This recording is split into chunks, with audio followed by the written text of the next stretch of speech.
Setelah sebelumnya Xiaoyan berhasil menyerap esensi darah Phoenix kuno dan kembali ke kondisi normalnya, Feng Zhuze pun tampak merasa lega dan akhirnya bertanya, "Bocah, karena kau sudah pulih, bisakah kau segera memberitahuku di manakah gurumu saat ini?" Tinju Xiaoyan pun seketika menegang ketika mendengar pertanyaan dari Feng Zhuze itu. Di sisi lain, Mu Qingluan juga tampak tertarik, bagaimanapun dia sangat ingin tahu latar belakang Xiaoyan, terutama sosok teman lama yang bahkan sampai membuat gurunya bertindak sejauh ini. Kilatan dingin pun perlahan melintas di mata Xiaoyan. Dengan nada serius dia lalu berkata, "Aku pikir Old Feng seharusnya juga mengetahui masalah yang telah menimpa guru di masa lalu." Meskipun mereka sangat dekat, tetapi Feng Zhuze memberitahu kalau dia sama sekali tak mengetahui apa yang sebenarnya terjadi. Saat itu Han Feng tiba-tiba mengumumkan kepada publik bahwa orang tua itu terkena serangan balik ketika sedang memperbaiki pil dan akhirnya tewas. Sebagai sosok yang paling dekat dengan Yalou, Feng Zhuze jelas tidak bisa mempercayai hal ini. Namun meski sudah mencari informasi ke seluruh tempat dan menginterogasi Han Feng berulang kali, dia sama sekali tak bisa menemukan adanya titik terang. Meskipun begitu, Feng Zhuze yakin hilangnya Yalou pasti berhubungan erat dengan murid pertamanya Han Feng. Setelah mendengar penjelasan Feng Zhuze, Xiaoyan pun perlahan menghela nafas berat dan memberitahu kalau Han Feng adalah orang yang sudah mengkhianati gurunya kala itu. Ekspresi Feng Zhuze pun seketika berubah menjadi gelap. Nafsu membunuh yang sangat padat pun terus melonjak dari tubuhnya begitu kata-kata Xiaoyan terdengar. Bagaimanapun dia sangat mengerti perlakuan semacam apa yang telah diberikan Yao Chen kepada Han Feng semasa hidupnya. Tidak disangka sosok yang Yalou anggap sebagai anak sendiri justru berkhianat dan menikamnya dari belakang. Sementara itu, Mu Qingluan yang mendengar nama Yao Chen pun tampak merenung sejenak dan akhirnya teringat kalau teman lama yang disebutkan Xiaoyan beberapa waktu lalu ternyata adalah Yao Zunze, sang ketua Paviliun Bintang Jatuh, yang belum pernah sekalipun menunjukkan dirinya di hadapan para murid paviliun. Keterkejutan pun dengan cepat melonjak di wajah Xiaoyan. Di masa lalu, Yalou tak pernah memberitahu kalau dia ternyata adalah ketua dari Paviliun Bintang Jatuh yang sangat terkenal di Dataran Tengah. Karena gurunya menduduki posisi ketua, secara tidak langsung Xiaoyan bisa dianggap sebagai anggota dari paviliun tersebut. Dikarenakan masalah Yalou harus diutamakan, Feng Zhuze pun lantas mengesampingkan pembahasan ini dan berniat untuk mencari Han Feng secepat mungkin. Dia sangat yakin sosok pengkhianat itu seharusnya masih hidup sampai saat ini. Xiaoyan yang mendengar perkataan Feng Zhuze pun perlahan menggelengkan kepalanya sembari mengeluarkan sebuah botol giok yang berisikan jiwa Han Feng. Begitu Han Feng keluar dari botol giok, tatapannya pun seketika dipenuhi rasa takut yang luar biasa ketika melihat ada sosok Feng Zhuze yang berdiri di samping Xiaoyan. Dalam sekejap, Han Feng pun berbalik dan berniat untuk melarikan diri. Namun di saat yang bersamaan, sebuah kekuatan hisap yang berasal dari cengkraman tangan Feng Zhuze pun tiba-tiba melonjak dan menarik Han Feng kembali. Sambil mencengkram leher Han Feng, Feng Zhuze pun lantas berkata, "Bocah bajingan, jika bukan karena kebaikan Yao Chen, kau bahkan tak layak untuk hidup sebagai binatang." Dengan penuh rasa takut, Han Feng pun buru-buru berteriak dan memohon ampun kepada Feng Zhuze. Dia lalu memberitahu kalau semua itu terpaksa dia lakukan karena ancaman para ahli dari Aula Jiwa. Xiaoyan pun memberitahu Feng Zhuze kalau Aula Jiwa memang telah mengincar jiwa Yalou sejak lama, dan pada saat ini Yalou sudah jatuh ke tangan mereka. Amarah Feng Zhuze pun seketika memuncak setelah mendengar informasi ini. Akan tetapi meskipun Aula Jiwa sangat kuat, namun untuk menghabisi seorang elit dusun seperti Yalou jelas bukanlah hal yang mudah. Terlebih dengan kemampuan alkemis Yalou sangat mudah baginya jika ingin meminta bantuan kepada para ahli tingkat tinggi di benua Doqi. Kecelakaan seperti itu sepenuhnya bisa terjadi karena pengkhianatan yang dilakukan oleh Han Feng. Niat membunuh yang sangat ganas pun sontak melintas di mata Feng Zhuze. Namun tepat sebelum dia menghabisi pengkhianat Han Feng, Xiaoyan pun tiba-tiba berteriak dan menghentikannya. Bagaimanapun saat ini mereka masih membutuhkannya untuk menemukan lokasi aula cabang tempat di mana Yalou dipenjara oleh Aula Jiwa. Setelah mendengar hal itu, emosi Feng Zhuze pun perlahan mereda. Dia lantas sedikit termenung dan menduga kalau sepertinya Aula Jiwa menangkap Yalou karena ada tujuan lain. Sejauh yang dia ketahui, Aula Jiwa tampaknya memiliki rencana besar yang membutuhkan banyak alkemis tingkat tinggi. Selama pertarungan sengit di Ancient Mansion yang sempat membuat gempar Dataran Tengah kala itu berlangsung, Feng Zhuze dan juga Yalou memang sempat bertukar pukulan dengan beberapa elit dari Aula Jiwa. Kemungkinan besar dari situlah Aula Jiwa mulai mengetahui kemampuan alkemis Yalou dan menargetkannya. Tentu saja nama Ancient Mansion terdengar begitu asing di telinga Xiaoyan. Feng Zhuze pun lantas menjelaskan kalau tempat itu merupakan sebuah mansion yang sudah diwariskan sejak zaman kuno. Kemunculan mansion kuno ini bahkan menarik perhatian lebih dari setengah ahli di seluruh wilayah dataran tengah yang berada di kelas Douzong ke atas. Dan teknik mantra api yang dipelajari oleh Xiaoyan didapatkan Yalou ketika memasuki tempat tersebut. Setelah mengatakan semua itu, tatapan Feng Zunze pun segera beralih ke arah Han Feng. Dengan suara dingin, dia lalu bertanya di manakah lokasi keberadaan Yalou saat ini, serta berapa banyak Douzun yang ditugaskan untuk menjaganya. Dengan ragu-ragu, Han Feng pun perlahan membuka mulutnya dan memberitahu kalau Yalou saat ini berada di aula cabang yang terletak di wilayah barat Central Plains, tepatnya di Underworld City. Dan hanya ada satu elit Douzun yang ditugaskan untuk menjaga tempat tersebut. Meskipun jawaban ini terdengar cukup akurat, tetapi Feng Zunze jelas mengetahui kalau setiap aula cabang setidaknya memiliki ketua serta wakil ketua.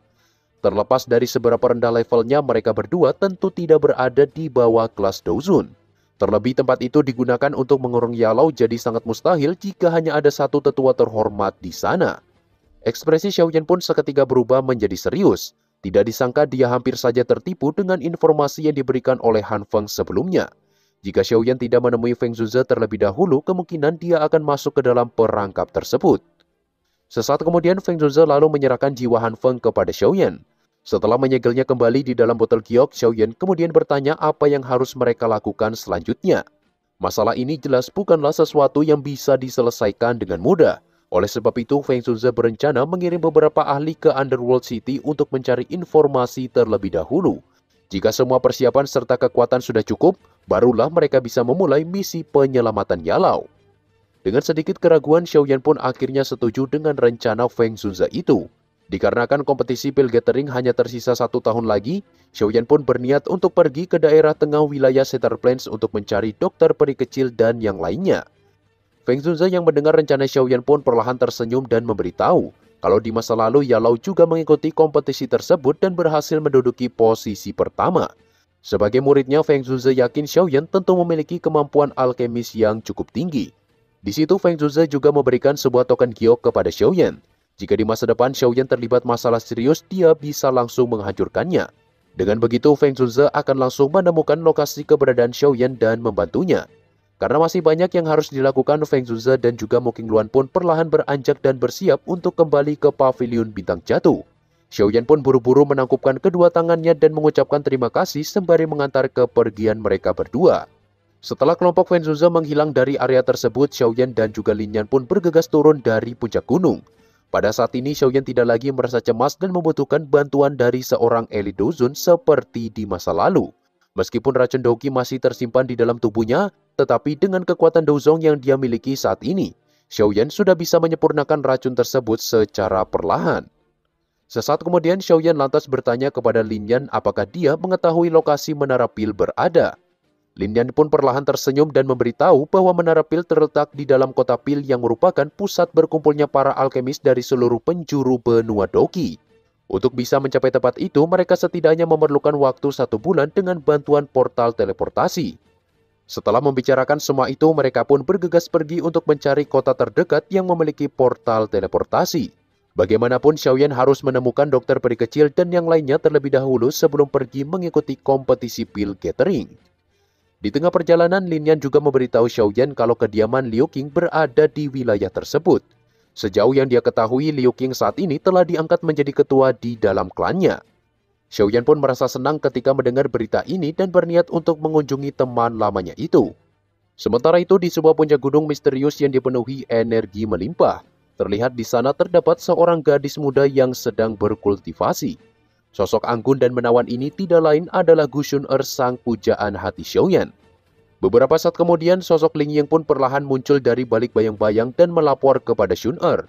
Kalau belum lama ini ada seorang pemuda bernama Xiaoyan yang muncul di wilayah utara Central Plains. Kemungkinan besar pemuda ini adalah Xiaoyan yang mereka kenal. Kegembiraan pun seketika melonjak di wajah Shun'er. Dengan penuh semangat, dia lalu memerintahkan Ling Ying agar segera bersiap karena dia akan pergi keluar dari alam Gu untuk menemui Xiaoyan. Di sisi lain, Lin Yan dan juga Xiaoyan yang masih dalam perjalanan pun terus meningkatkan kecepatan mereka. Menurut Lin Yan, tidak lama lagi mereka seharusnya tiba di kota terdekat yang bernama Sky Maple City.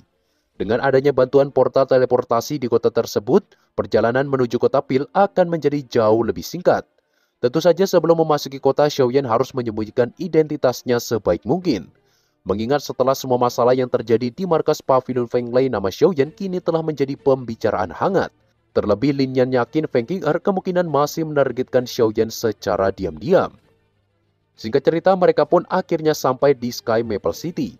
Begitu memasuki kota, Xiaoyan tidak langsung pergi menuju portal teleportasi, melainkan dia memilih untuk memasuki rumah lelang terbesar yang ada di sana dan membeli beberapa jenis api binatang buas terlebih dahulu. Setelah berhasil mendapatkan semua bahan yang diperlukan, mereka pun kembali melanjutkan perjalanan dan akhirnya tiba di lokasi portal teleportasi berada. Lin Yan pun lantas memberitahu kalau portal yang ada di kota ini diciptakan oleh dua elit Dozun, sehingga aliran energi yang mengalir di dalamnya sangat stabil dan belum pernah mengalami gangguan seperti badai ruang bahkan setelah digunakan selama bertahun-tahun. Dengan begitu, Xiaoyan tidak perlu merasa cemas akan terjebak dalam badai ruang seperti sebelumnya. Setelah membayar biaya kepada penjaga yang bertugas, Lin Yan kemudian mengeluarkan sebuah kapal luar angkasa dan perlahan memasuki portal bersama Xiaoyan. Begitu perjalanan ruang dimensi tersebut dimulai, Xiaoyan pun tampak sedikit termenung. Meskipun saat ini dia sudah mencapai kelas Dozong, tetapi satu-satunya kartu truf yang dia miliki jika ingin mengalahkan setan tua seperti Fei Tian adalah dengan menciptakan pembantaian api lotus yang terbentuk dari penggabungan 4 api. Oleh sebab itu, Xiaoyan harus bisa menguasai teknik penciptaan api yang dia rebut dari lembah Moyan sebelum tiba di kota Pil nantinya. Selang beberapa waktu, Lin Yan pun menoleh ke arah Xiaoyan dan memberitahu kalau perjalanan ini kemungkinan membutuhkan waktu sekitar 1 bulan. Selama kurun waktu ini, Xiaoyan bisa beristirahat dan fokus berlatih, sementara dia akan berjaga dan mengendalikan kapal tersebut. Xiaoyan pun lantas mengangguk dan perlahan mengeluarkan gulungan teknik penciptaan api yang telah disempurnakan oleh iblis hantu. Sementara Xiaoyan fokus mempelajari teknik tersebut, kecepatan kapal luar angkasa yang mereka kendarai pun terus meningkat di bawah kendali Lin Yan.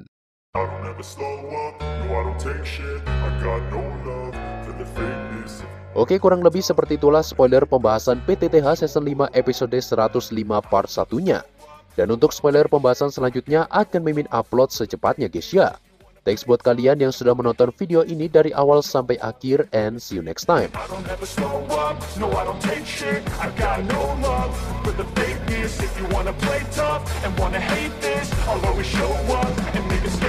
Everything I do so instinctive and so passionate. Every word I move so descriptive like an adjective. I got a vendetta against people who patented being negative.